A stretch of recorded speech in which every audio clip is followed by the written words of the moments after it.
اعوذ باللہ من الشیطان الرجیم بسم اللہ الرحمن الرحیم رب اشرح لی صدری ویسر لی امری واحلل عقدۃ من لسانی یفقہوا قولی نحمدہ ونصلی علی رسولہ الکریم اما بعد۔ فضائل اعمال، فضائل رمضان، شب قدر کے بیان میں تیسری بات جو اس حدیث پاک میں وارد ہوئی ہے وہ شب قدر کی تلاش کے لیے 3 راتیں ارشاد فرمائی ہیں، 9ویں، 7ویں، 5ویں۔ دوسری روایات کے ملانے سے اتنا تو محق ہے کہ یہ تینوں راتیں اخیر عشرے کی ہیں، لیکن اس کے بعد پھر چند احتمال ہیں کہ اخیر عشرے میں اگر اول سے شمار کیا جائے تو حدیث کا محمل 29، 27، 25 رات ہوتی ہے، اور اگر اخیر سے شمار کیا جائے جیسا کہ بعض الفاظ سے مترشح ہے تو پھر 29 کے چاند کی صورت میں 21، 23، 25 اور 30 کے چاند کی صورت میں 22، 24، 26 ہیں۔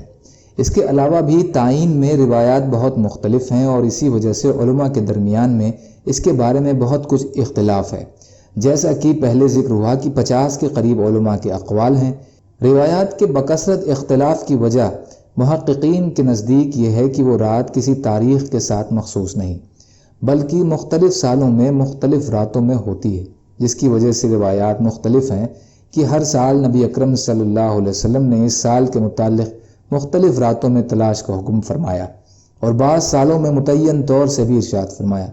چنانچہ ابو ہریرہ رضی اللہ تعالی عنہ کی ایک روایت میں ہے کہ حضور صلی اللہ علیہ وسلم کی مجلس میں ایک مرتبہ لیلۃ القدر کا ذکر آیا تو آپ نے فرمایا کہ آج کون سی تاریخ ہے؟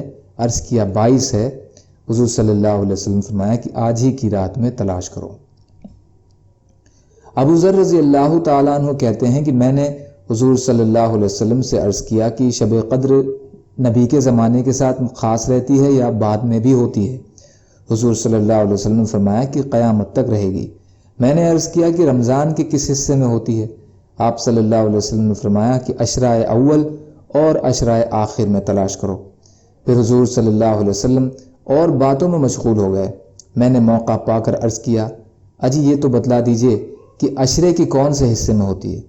حضور صلی اللہ علیہ وسلم اتنے ناراض ہوئے کہ نہ اس سے قبل مجھ پر اتنے خفا ہوئے تھے نہ اس کے بعد میں، اور فرمایا کہ اگر اللہ تعالیٰ شانہ ان کا یہ مقصد ہوتا تو بتلا نہ دیتے، آخر کی 7 رات میں تلاش کرو، بس اس کے بعد اور کچھ نہ پوچھنا۔ ایک صحابی رضی اللہ تعالیٰ عنہ حضور صلی اللہ علیہ وسلم نے 23ویں شب متعین طور پر ارشاد فرمائی۔ ابن عباس رضی اللہ تعالیٰ عنہ کہتے ہیں کہ میں سو رہا تھا، مجھے خواب میں کسی نے کہا کہ اٹھو آج شب قدر ہے۔ میں جلدی سے اٹھ کر نبی اکرم صلی اللہ علیہ وسلم کی خدمت میں گیا تو آپ صلی اللہ علیہ وسلم کی نماز کی نیت بند رہی تھی اور یہ رات 23ویں شب تھی۔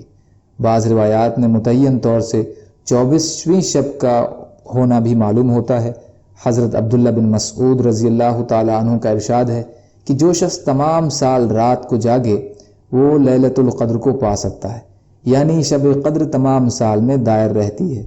کسی نے ابن کعب رضی اللہ تعالیٰ عنہ سے اس کو نقل کیا تو وہ فرمانے لگے کہ ابن مسعود رضی اللہ تعالیٰ عنہ کی غرض یہ ہے کہ لوگ ایک رات پر قناعت کر کے نہ بیٹھ جائیں، پھر قسم کھا کر یہ بتلائے کہ وہ 27 رمضان کو ہوتی ہے، اور اسی طرح بہت سے صحابہ رضی اللہ تعالیٰ عنہ اور تابعین رحمۃ اللہ علیہ کی رائے میں وہ 27ویں شب میں ہوتی ہے۔ ابی بن کعب رضی اللہ تعالیٰ عنہ کی تحقیق یہی ہے، ورنہ ابن مسعود رضی اللہ تعالیٰ عنہ کی تحقیق وہی ہے جو شخص تمام سال جاگے وہ اس کو معلوم کر سکتا ہے، اور در منصور کی ایک روایت سے معلوم ہوتا ہے کہ وہ نبی اکرم صلی اللہ علیہ وسلم سے یہی نقل کرتے ہیں۔ ائمہ میں سے بھی امام ابو حنیفہ رحمۃ اللہ علیہ کا مشہور قول یہ ہے کہ یہ تمام سال میں دائر رہتی ہے۔ دوسرا قول امام صاحب کا یہ ہے کہ تمام رمضان میں دائر رہتی ہے۔ صاحبین کا قول ہے کہ تمام رمضان کی کسی ایک رات میں ہے جو متعین ہے مگر معلوم نہیں ہے۔ شافعیہ کا راجح قول یہ ہے کہ 21ویں شب میں ہونا اقرب ہے۔ امام مالک رحمۃ اللہ علیہ اور امام احمد ابن حنبل رحمۃ اللہ علیہ کا قول یہ ہے کہ رمضان کے آخر عشرے کی طاق راتوں میں دائر رہتی ہے، کسی سال کسی رات میں اور کسی سال کسی دوسری رات میں۔ جمہور علماء کی رائے یہ ہے کہ 27ویں رات میں زیادہ امید ہے۔ شیخ العارفین محی الدین ابن عربی رحمۃ اللہ علیہ کہتے ہیں کہ میرے نزدیک ان لوگوں کا قول زیادہ صحیح ہے جو کہتے ہیں کہ تمام سال میں دائر رہتی ہے، اس لیے کہ میں نے 2 مرتبہ اس کو شعبان میں دیکھا ہے، ایک مرتبہ 15 کو اور ایک مرتبہ 19 اور 2 مرتبہ رمضان کے درمیانی عشرے میں 13 اور 18 کو، اور رمضان کے آخر عشرے کی ہر طاق رات میں دیکھا ہے۔ اس لیے مجھے اس کا یقین ہے کہ وہ سال کی راتوں میں پھرتی رہتی ہے، لیکن رمضان المبارک میں بکثرت پائی جاتی ہے۔ ہمارے حضرت شاہ ولی اللہ صاحب رحمۃ اللہ علیہ ارشاد فرماتے ہیں کہ شب قدر سال میں 2 مرتبہ ہوتی ہے۔ ایک وہ رات ہے جس میں احکام خداوندی نازل ہوتے ہیں، اور اسی رات میں قرآن شریف لوح محفوظ سے اترا ہے۔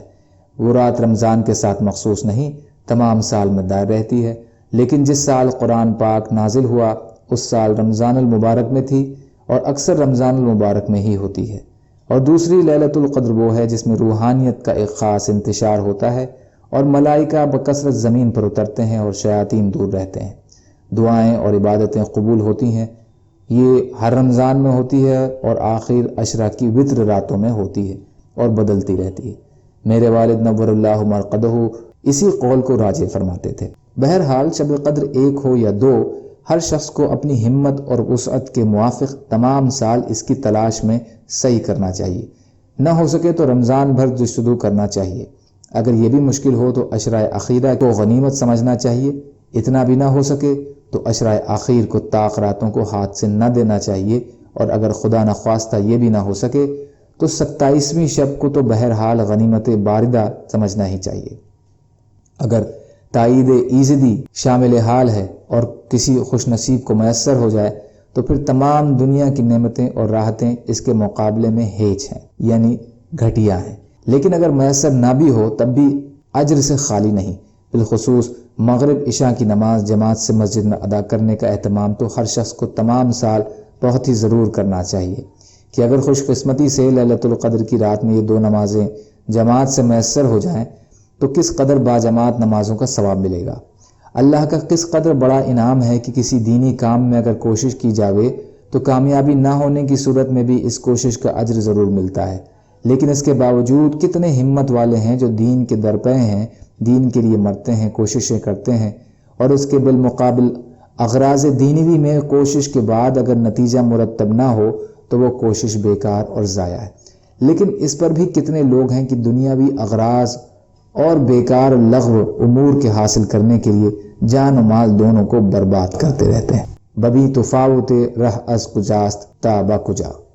اللہ تعالیٰ کہنے سننے سے زیادہ عمل کی توفیق عطا فرمائے۔ یا اللہ جتنے بھی مظلوم مسلمان جہاں بھی ہوں، یا اللہ آپ ان کے جان و مال کی حفاظت فرمائیے۔ ہم سب کو اپنی استعداد کے بقدر اپنا حق ادا کرنے والا بنائیے۔ یا اللہ رمضان کریم کا حق ادا کرنے والا بنا دیجیے۔ یا اللہ رحم کا، کرم کا، عافیت کا، درگزر کا معاملہ فرما دیجیے۔ سبحان اللہ و بحمدہ، سبحانک اللہم و بحمدک، اشہد ان لا الہ الا انت، استغفرک و اتوب الیک۔ سبحان ربک رب العزت عما یصفون، وسلام علی المرسلین، والحمد للہ رب العالمین، برحمتک یا ارحم الراحمین، لا الہ الا اللہ، محمد رسول اللہ۔